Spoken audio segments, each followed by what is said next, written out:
জিনিসপত্রের দাম বেশি দেখেই খুব সমস্যা। এর একটা আগে এক বান্ডিল সুতা কিনতাম ৩৫০ টাকায়, এর এক বান্ডিল সুতার দাম এখন ১৮০০ টাকা। বরিশালে তাঁত শিল্পের ঐতিহ্য ফিরিয়ে আনতে সরকার হাতে নিয়েছে বিভিন্ন যুগান্তরকারী পদক্ষেপ।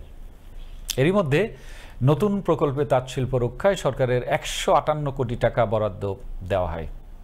সংশ্লিষ্টরা বলছেন এর ফলে বাড়বে কর্মসংস্থান। তবে ন্যায্য মূল্য পাওয়া সহ সুতার দাম কমানোর দাবি তাঁত মালিকদের। বরিশাল ব্যুরো প্রধান কাজী আলামিনের প্রতিবেদন। সর্বশেষ তাঁতশুমারির তথ্য অনুসারে মোট তাঁতের 4 ভাগের 3 ভাগেই বর্তমানে অচল।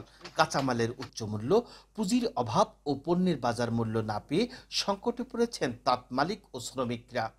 তাঁত শিল্পের অবস্থাটা বর্তমানে সংকট, যেহেতু আমরা গরিব পরিবার, আমাদের অর্থনীতির সংকটের কারণে কিছু কিছু তাঁত বন্ধ হয়ে গেছে। সাল থেকে তাঁতের সাথে জড়িত এই পর্যন্ত তাঁত চালাইয়েছি ইনশাল্লাহ। জিনিসপত্রের দাম বেশি দেখেই খুব সমস্যা। এর একটা আগে এক বান্ডিল সুতা কিনতাম ৩৫০ টাকায়, এর এক বান্ডিল সুতার দাম এখন ১৮০০ টাকা। তাঁত আছে 3টা, আমি 2টা তাঁতে আবেদন করছি তাঁত বোর্ডে, আমার ৮০,০০০ টাকা লোন দিতে আছে। তবে হারিয়ে যেতে বসা তাঁত শিল্প রক্ষায় নতুন নতুন প্রকল্প নেওয়ার কথা বলছেন তাঁত বোর্ড। তাঁতিদের আর্থসামাজিক অবস্থার উন্নয়নে চলতি মূলধন সরবরাহ যে অর্থের সংকট, সেখানে তার একটা ফ্রেম তাঁতে, এখানে ফ্রেম তাঁত যেগুলো চালায়, একটা ফ্রেম তাঁতে তার ৪০,০০০ টাকা পাবে। সর্বোচ্চ 5টা তাঁত থাকে যদি, তাহলে ৪০,০০০ করে 2 লাখ টাকা একজন নিতে পারবে। ইতিমধ্যে সরজমিন পরিদর্শন করে অচল হওয়া তাঁত শিল্পকে সচল করতে স্বল্প সুদে সরকারের বরাদ্দকৃত অর্থ উদ্যোক্তাদের মাঝে প্রদান করার কার্যক্রম শুরু করেছেন